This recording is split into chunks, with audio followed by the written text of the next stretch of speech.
നമ്മുടെ മനസ്സിൽ ഒരു ഉത്തരം ഉണ്ടായിട്ടും ചിലപ്പോഴൊക്കെ നമുക്ക് ഇതിനെ ഇംഗ്ലീഷിലാക്കി എഴുതാൻ പറ്റാത്തത് കാരണമല്ലേ നമുക്ക് ഒരുപാട് മാർക്ക് നഷ്ടപ്പെടാറുണ്ട്. ബേസിക്കലി നമുക്ക് ഇംഗ്ലീഷിൽ ഒരു സെന്റൻസ് ഉണ്ടാക്കിയെടുക്കാൻ അറിയാത്തത് കാരണമാണ് ഇത്രയും മാർക്ക് നമുക്ക് നഷ്ടപ്പെടുന്നത്.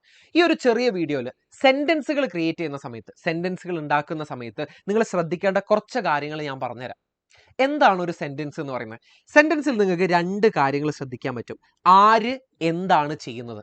ആര് എന്ന് പറയുമ്പോൾ അല്ലേ, അത് ചിലപ്പോൾ ഒരു പേഴ്സൺ ആയിരിക്കാം, ഒരു വ്യക്തിയെ കുറിച്ചിട്ടായിരിക്കാം പറയുന്നത്, അല്ലെങ്കിൽ ചിലപ്പോൾ അതൊരു സാധനമായിരിക്കാം, ഒരു പേഴ്സണോ ഓർ തിങ് ആയിരിക്കാം. അവരെന്തോ ഒരു കാര്യം ചെയ്യുന്നുണ്ട് അല്ലേ, ഒരു ആക്ഷൻ അവരവിടെ ചെയ്യുന്നുണ്ട്. ഒരു എക്സാമ്പിൾ നോക്കിക്കേ, ഐ ഈറ്റ് എന്ന് പറയുമ്പോൾ ഐ എന്ന് പറഞ്ഞ ഒരു വ്യക്തിയുണ്ട്, ഈറ്റ് എന്ന് പറയുന്ന ഒരു ചെയ്യുന്ന ഒരു കാര്യമുണ്ട്. ഷീ പ്ലേസ് എന്ന് പറയുന്നിടത്ത് ഷീ എന്ന് പറയുന്ന ഒരു വ്യക്തിയുണ്ട്, പ്ലേസ് എന്ന് പറയുന്ന അവർ ചെയ്യുന്ന ഒരു ആക്ഷനും ഉണ്ട്. ഇറ്റ് മൂവ്സ് എന്ന് പറയുന്നിടത്ത് ഇറ്റ് എന്ന് പറഞ്ഞ ഒരു തിങ് ഉണ്ട്, മൂവ്സ് എന്ന് പറയുന്ന അവർ ചെയ്യുന്ന ഒരു കാര്യമുണ്ട്. ഓക്കെ, നമ്മൾ ഇനി നോക്കാൻ വേണ്ടി പോകുന്നത് ഒരു സെന്റൻസിൽ എന്തൊക്കെ നിങ്ങൾക്ക് കാണാം. സെന്റൻസിന് എപ്പോഴും ഒരു മീനിങ് ഉണ്ടാവും. അതിലൊരു പേഴ്സണോ ഒരു തിങ്ങോ അതിനെ കുറിച്ചിട്ടാണ് പറയുന്നത്. അവരെന്തോ ഒരു ആക്ഷൻ ചെയ്യുന്നുണ്ട്, ഓർ വാട്ട് ദേ ഡു, അവരെന്തോ ഒരു കാര്യം ചെയ്യുന്നുണ്ട്. ക്യാപിറ്റൽ ലെറ്ററിലാണ് സ്റ്റാർട്ട് ചെയ്യുന്നത്, ഒരു ഫുൾ സ്റ്റോപ്പിലാണ് ഇത് എൻഡ് ചെയ്യുന്നത്. ഞാൻ നേരത്തെ പറഞ്ഞില്ലേ, അവരെന്തോ ഒരു കാര്യം നമ്മുടെ എല്ലാ സെന്റൻസുകളിലും ഒരു പേഴ്സണോ ഒരു തിങ്ങോ ഉണ്ടാകും എന്ന് ഞാൻ പറഞ്ഞില്ലേ. അവരെ നമ്മൾ വിളിക്കുന്ന പേരാണ് സബ്ജക്റ്റ് എന്ന് പറയുന്നത്. അവരെ നമ്മൾ വിളിക്കുന്ന പേരാണ് സബ്ജക്റ്റ് എന്ന് പറയുന്നത്. ഈ സബ്ജക്റ്റിനെ തന്നെ നമുക്ക് രണ്ടാക്കിയിട്ട് മാറ്റാം. ഒരൊറ്റ ആൾ മാത്രമേ ഉള്ളൂ എന്നുണ്ടെങ്കിൽ, ഇപ്പൊ അവൾ, അവൻ, അല്ലെങ്കിൽ അത് എന്നൊക്കെ പറയുന്നിടത്ത് ഒന്ന് മാത്രമേ ഉള്ളൂ. അങ്ങനത്തെ സബ്ജക്റ്റുകളെയാണ് നമ്മൾ എന്ത് വിളിക്കാന്ന് അറിയോ? സിംഗുലർ സബ്ജക്റ്റുകൾ എന്ന് വിളിക്കുന്നത്. ഇനി അതുപോലെ ഒന്നിലധികം ഉണ്ടെങ്കിലോ അതിനെ നമ്മൾ പ്ലൂരൽ എന്നാണ് വിളിക്കുക. പ്ലൂരൽ സ്പെല്ലിങ് തെറ്റിക്കരുത്. പ്ലൂരൽ സബ്ജക്റ്റ് എന്നാണ് നമ്മൾ അവരെ വിളിക്കുക. ഇനി അവരെന്തോ ഒരു കാര്യം ചെയ്യുന്നുണ്ട് എന്ന് ഞാൻ പറഞ്ഞല്ലോ, അവരൊരു ആക്ഷൻ ചെയ്യുന്നുണ്ട് അല്ലെ. ആ ആക്ഷന് നമ്മൾ വിളിക്കുന്ന പേരാണ് കേട്ടോ വെർബ് എന്നുള്ളത്. വേർബ് എന്നാണ് നമ്മൾ അവരെ വിളിക്കുക. ഓക്കെ, അപ്പൊ സബ്ജക്റ്റ് ഉണ്ട്, വേർബ് ഉണ്ട്. ഇനി ഇതിന്റെ ഒരു അറേഞ്ച്മെന്റ് ശ്രദ്ധിച്ചോട്ടോ. ഇതൊരു ഓർഡറിലാണെങ്കിൽ ഇത് കാര്യങ്ങളൊക്കെ ശരിയാവുള്ളൂ. നമ്മൾ ആദ്യം സബ്ജക്റ്റിന് കൊടുക്കണം, പിന്നെ വെർബിനെ കൊടുക്കണം, പിന്നെ നമ്മൾ ഒബ്ജക്റ്റിനെ കൊടുക്കണം. അപ്പൊ എന്താണ് ഈ ഒബ്ജക്റ്റ് എന്ന് പറയുന്നത്? നമ്മൾ നേരത്തെ ഒരു സെന്റൻസ് കണ്ടില്ലേ, ഐ ഈറ്റ് എന്ന് പറഞ്ഞ ഒരു സെന്റൻസ് കണ്ടില്ലേ. അതിൽ ഐ എന്ന് പറയുന്നതാണ് അതിലുള്ള സബ്ജക്റ്റ് എന്ന് പറയുന്നത്. വെർബായിട്ട് വരുന്നത് ഈറ്റ്, കഴിക്കുക എന്ന് പറയുന്നതാണ്. അപ്പൊ അത്രയേ ഉള്ളൂ. പക്ഷെ ഐ ഈറ്റ് ബിരിയാണി എന്ന് പറഞ്ഞല്ലോ, ഞാൻ എന്താ കഴിക്കണേ എന്നുള്ളത് കൂടെ വന്നല്ലേ, അതിനെയാണ് നമ്മൾ എന്ത് പറയാ? ഒബ്ജക്റ്റ് എന്ന് പറയാം. ഇപ്പോ ഷീ പ്ലേസ് എന്ന് പറയുന്നിടത്ത് നമ്മൾ നേരത്തെ ആദ്യം കണ്ട സെന്റൻസ് ആണ്. ഷീ പ്ലേസ് എന്ന് പറയുന്നിടത്ത് സബ്ജക്റ്റും വന്നു, വെർബും വന്നു. പക്ഷേ നമ്മൾ അവിടെ ഷീ പ്ലേസ് ഫുട്ബോൾ എന്ന് പറയുന്ന സമയത്തോ ഫുട്ബോൾ എന്ന് പറയുന്നതാണ് അവിടുത്തെ ഒബ്ജക്റ്റ് എന്ന് പറയുന്നത്. അപ്പൊ ഇതിന്റെ ഒരു ഓർഡർ നിങ്ങൾ ആദ്യം മനസ്സിലാക്കുക. സബ്ജക്റ്റ്, വെർബ്, ഒബ്ജക്റ്റ്, ഈ ഒരു ഓർഡർ തന്നെ നമ്മൾ കാര്യങ്ങൾ പറയണം. ഇനി വേറൊരു കാര്യം കൂടെ നമ്മൾ ശ്രദ്ധിക്കാനുണ്ട്. നമ്മളിപ്പോ സിംഗുലർ ആയ സബ്ജക്റ്റ് എന്ന് ഞാൻ പറഞ്ഞില്ല, അതായത് ഒന്ന് മാത്രമുള്ള അതിന്റെ കൂടെ നമ്മൾ ഹീ എന്നോ ഷീ എന്നോ ഇറ്റ് എന്നോ ദാറ്റ് എന്നോ ഒക്കെയുള്ള പ്രോനൗണുകൾ വന്നു കഴിഞ്ഞാലില്ലേ, നമ്മൾ അതിന്റെ കൂടെ ചേർക്കേണ്ട വെർബ്, അതിന്റെ കൂടെ നമ്മൾ ഒരു എസ് കൂടെ ആഡ് ചെയ്യണം. വെർബിന്റെ കൂടെ ഒരു എസ് കൂടെ ആഡ് ചെയ്യണം പ്രസന്റ് ടെൻസിലാകുന്ന സമയത്ത്.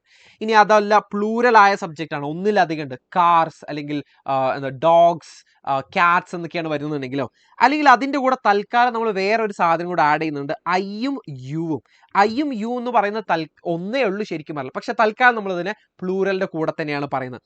അതുപോലെ തന്നെ ദേയും വിയും ഇങ്ങനെയാണ് വരുന്നുണ്ടെങ്കിലല്ലേ നമ്മൾ വെർബിനെ അതുപോലെ വെച്ചാൽ മതി, വെർബിനെ ഫസ്റ്റ് ഫോമിൽ മാത്രം വെച്ചാൽ മതി. ഇപ്പോ ഐ ഡ്രിങ്ക് വാട്ടർ എന്നാണ് പറയാ. കാരണം എന്താ? ഞാൻ പറഞ്ഞല്ലോ, ഐയും യുവും നമ്മൾ പ്ലൂരലിന്റെ കൂടെയാണ്, വെർബിന്റെ ഫസ്റ്റ് ഫോം മാത്രം മതി.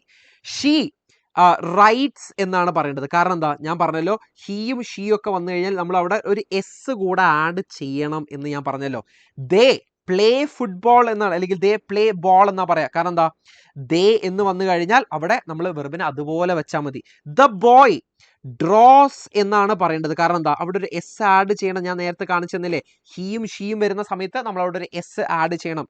വി സീ എന്നാണ് പറയാ, വി സീസ് എന്നൊരിക്കലും നമ്മൾ പറയൂല. ഓക്കെ, ഇനി നമുക്ക് ഹെൽപ്പിംഗ് വേർബുകളെ കുറിച്ചിട്ട് കുറച്ച് കാര്യങ്ങൾ ഞാൻ പറഞ്ഞുതരാം. ഹെൽപ്പിംഗ് വേർബുകൾ എന്ന് വെച്ചാൽ, അല്ലെങ്കിൽ ഓക്സിലറി വേർബുകൾ, എല്ലാം ഒന്നും നമ്മൾ പഠിക്കുന്നില്ല. ഈ ആമും ഈസും ആറും ഹാസും ഹാവും ഡൂം ഡസും അത് എവിടേക്കാ എങ്ങനെയൊക്കെയാ യൂസ് ചെയ്യുന്നത് ഞാൻ പറഞ്ഞുതരാം. നമ്മൾ പ്രസന്റ് ടെൻസിൽ, അതായത് ഇപ്പൊ നടക്കുന്ന കാര്യത്തിൽ പ്രസന്റ് ടെൻസിൽ നമ്മൾ ഐന്റെ കൂടെ മാത്രം യൂസ് ചെയ്യുന്നതാണ് ആം എന്ന് പറയുന്നത്. ഐന്റെ കൂടെ മാത്രമേ നമ്മൾ അത് യൂസ് ചെയ്യുള്ളൂ. പ്രസന്റ് ടെൻസിൽ നമ്മൾ മിക്കവാറും പ്രസന്റ് കണ്ടിന്യൂസിലാണ് നമ്മളത് യൂസ് ചെയ്യുക. ഐ ആം ഈറ്റിംഗ്, ഞാനത് കഴിച്ചുകൊണ്ട് കളിച്ചുകൊണ്ടിരിക്കുകയാണ് എന്ന് പറയാൻ വേണ്ടിയിട്ടാണ് നമ്മളത് യൂസ് ചെയ്തത്. ഇനി നമ്മൾ സിംഗുലർ ആണ് സബ്ജക്റ്റ് എന്നുണ്ടെങ്കിലല്ലേ, പ്രസന്റ് ടെൻസിൽ സിംഗുലർ ആണ് സബ്ജക്റ്റ് എന്നുണ്ടെങ്കിൽ അവിടെ യൂസ് ചെയ്യുന്നതാണ് ഈ ഈസ് എന്ന് പറയുന്നത്. ഈസ് എന്ന് പറയുന്നത് അത് പാസ്റ്റ് ടെൻസിലാണെങ്കിലോ, പാസ്റ്റ് ടെൻസിലാണെങ്കിൽ ഈസ് എന്നുള്ളത് എന്തായിട്ട് മാറും? വാസ് എന്നുള്ളതായിട്ട് മാറും. ഷീ ഈസ് പ്ലേയിങ്, അവള് കളിച്ചുകൊണ്ടിരിക്കുകയാണ്. അവള് കളിച്ചുകൊണ്ടിരിക്കുകയായിരുന്നു എന്നെങ്ങനെയാ നമ്മൾ പറയാം? ഇന്നലെ കളിച്ചുകൊണ്ടിരിക്കുകയായിരുന്നു എന്ന് നമ്മൾ എങ്ങനെ പറയാം? ഷീ വാസ് പ്ലേയിങ് എന്നുള്ളതായിരിക്കും പറയാം. ഇനി അവിടെ സിംഗുലർ അല്ല, പകരം പ്ലൂറൽ ആയ സബ്ജക്റ്റ് ആണ് വരുന്നതെന്നുണ്ടെങ്കിലോ അവിടെ നമ്മൾ ഈസ് അല്ല ഉപയോഗിക്കേണ്ടത്, അവിടെ നമ്മൾ ആർ ആണ് ഉപയോഗിക്കേണ്ടത്. They are playing, we are playing. അങ്ങനെ ഈ ആർ എന്ന് പറയുന്നത് പാസ്റ്റ് ടെൻസിലാണെങ്കിലോ, കഴിഞ്ഞ കാര്യമാണെന്നുണ്ടെങ്കിലോ, ഇവിടെ ഇപ്പൊ ദേ ആർ റണ്ണിങ് എന്ന് പറയുന്ന സമയത്ത് അവര് ഇപ്പൊ ഓടിക്കൊണ്ടിരിക്കുകയാണെന്നാണ് പറയുന്നത്. അവർ ഇന്നലെ ഓടിക്കൊണ്ടിരിക്കുകയായിരുന്നു എന്ന് പറയാനോ ഈ ആർ എന്നുള്ളത് എന്തായിട്ട് മാറും? വേർ എന്നുള്ളത് ആയിട്ട് മാറും. ഇനി ഹാസും ഹാവും എവിടെയാണ് യൂസ് ചെയ്യേണ്ടതെന്നുള്ളത്? ഹാസ് നമ്മൾ യൂസ് ചെയ്യുന്നതില്ലേ സിംഗുലറിന്റെ കൂടെയാണ് നമ്മൾ യൂസ് ചെയ്യേണ്ടത്, സിംഗുലറിന്റെ കൂടെയാണ്. ഹാവോ, ഹാവ് നമ്മൾ യൂസ് ചെയ്യേണ്ടത് പ്ലൂറലിന്റെ കൂടെയാണ്. Okay, he has A book എന്നാണ് നമ്മൾ അവിടെ പറയുന്നത്, കാരണം ഹി എന്ന് പറയുന്നത് നമ്മൾ സിംഗുലർ ആയിട്ടാണ് പറയുന്നത്. വി ഹാവ് എ ബോൾ എന്നാണ് പറയുന്നത്, കാരണം എന്താ? വി എന്ന് പറയുന്നത് പ്ലൂറൽ ആയതുകൊണ്ടാണ്. ഇനി ഡൂം ഡസ്സും എവിടെ യൂസ് ചെയ്യേണ്ടത്? ഡസ് നമ്മൾ യൂസ് ചെയ്യുന്നത് സിംഗുലറിന്റെ കൂടെയാണ്, സിംഗുലറിന്റെ കൂടെയാണ്. ഡു നമ്മൾ യൂസ് ചെയ്യുന്നത് പ്ലൂറലിന്റെ കൂടെയാണ്. എന്ന് വെച്ചാൽ ഷീ ഡസ് ഹർ ഹോംവർക്ക് എന്നാണ്, കാരണം ഷീ എന്ന് പറയുന്നത് സിംഗുലർ ആണ്, ഒന്നേ ഉള്ളൂ, ഒരാളേ ഉള്ളൂ. ഐ എന്ന് പറയുന്നതും ഒരാളേ ഉള്ളൂ, പക്ഷെ നമ്മൾ നേരത്തെ കണ്ടു, നമ്മളത് നമ്മൾ പ്രസന്റ് ടെൻസ് ആകുന്ന സമയത്ത് നമ്മൾ ഐനെ തൽക്കാലം നമ്മൾ പ്ലൂറൽ ആയിട്ടാണ്, അതുകൊണ്ടാണ് ഇവിടെ ഡു എന്ന് വരാനുള്ള കാരണം എന്ന് പറയുന്നത്. ഞാൻ പറഞ്ഞല്ലോ, ഇനി നമ്മൾ ഓരോ ടെൻസുകളിലായിട്ട് ഇതിന്റെ ഒരു സ്ട്രക്ചർ പഠിക്കാം. ഇപ്പൊ നമ്മൾ സിമ്പിൾ പ്രസന്റിലാണെന്നുണ്ടെങ്കിൽ നിങ്ങൾ ആകെ ചെയ്യേണ്ടത് സബ്ജക്റ്റ് കൊടുക്കുക, വെർബ് കൊടുക്കുക, ഒബ്ജക്റ്റ് കൊടുക്കുക, ഇത്രയേ ഉള്ളൂ. I eat rice, I eat rice. അതിലാകെ നിങ്ങൾ ശ്രദ്ധിക്കേണ്ടത് മറ്റേ സബ്ജക്റ്റ് വെർബ് അഗ്രിമെന്റ് ശ്രദ്ധിക്കണം. അതായത് singular subject he she it that ഒക്കെ വരുന്ന സമയത്ത് നമ്മൾ വെർബിന്റെ കൂടെ ഒരു എസ് കൂടെ ആഡ് ചെയ്യണം, V1S. നമ്മൾ പ്ലൂരൽ സബ്ജക്റ്റ് ആകുന്ന സമയത്തോ അയ്യു ദേവിയോ, പ്ലൂരൽ ആയ സബ്ജക്റ്റ് അയ്യോ ദേവി എന്നല്ല കേട്ടോ, ഐ യു ദേവി, അതിന്റെ കൂടെ വരുന്ന സമയത്ത് വെർബിന്റെ ഫസ്റ്റ് ഫോമിൽ മാത്രം ഇട്ടാൽ മതി. കണ്ടോ, ഐ ഈറ്റ് റൈസ്, അവിടെ ഞാൻ വെർബിനെ ഒന്നും ചെയ്തിട്ടില്ല, പക്ഷെ ഷീ എന്ന് വന്നപ്പോഴോ അവിടെ ഒരു എസ് ഞാൻ ആഡ് ചെയ്തു. കണ്ടോ, പിന്നെ ദേ വാക്ക്, ഞാൻ അവിടെ വാക്കിനൊന്നും ചെയ്തിട്ടില്ല, ദേ വാക്ക് ടു സ്കൂൾ. ഇനി അതല്ല പ്രസന്റ് കണ്ടിന്യൂസ് ആണെങ്കിലോ അവിടെയാണ് നമ്മൾ ഈ ആമും ഈസും ആറൊക്കെ യൂസ് ചെയ്യുക. അതുപോലെ തന്നെ വെർബിന്റെ കൂടെ ഒരു ING കൂടെ ആഡ് ചെയ്യണം. ഐ വന്നത് കൊണ്ടാണ് ആം യൂസ് ചെയ്തത്, ING ഇട്ടു വെർബിന്റെ കൂടെ. ഹി അല്ലെങ്കിൽ സിംഗുലർ ആയതുകൊണ്ടാണ് ഈസ് ആഡ് ചെയ്തത്, അതിന്റെ കൂടെയും ഒരു ING ഇട്ടു. അവനിപ്പോൾ ഓടിക്കൊണ്ടിരിക്കുകയാണ് അല്ലെങ്കിൽ അവരിപ്പോൾ പാടിക്കൊണ്ടിരിക്കുകയാണ്. കണ്ടോ, ഇവിടെ ദേ എന്ന് പറയുന്നത് പ്ലൂരൽ ആണ്, അതുകൊണ്ടാണ് ഞാനിവിടെ ആർ ഇട്ടത്. പിന്നെ ഞാൻ വെർബിന്റെ കൂടെ ഒരു ING കൂടെ ആഡ് ചെയ്തു.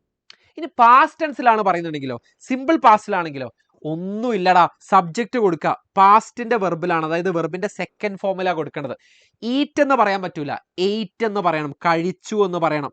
പ്ലേ എന്ന് പറയാൻ പറ്റില്ല, പ്ലേഡ് എന്ന് പറയണം.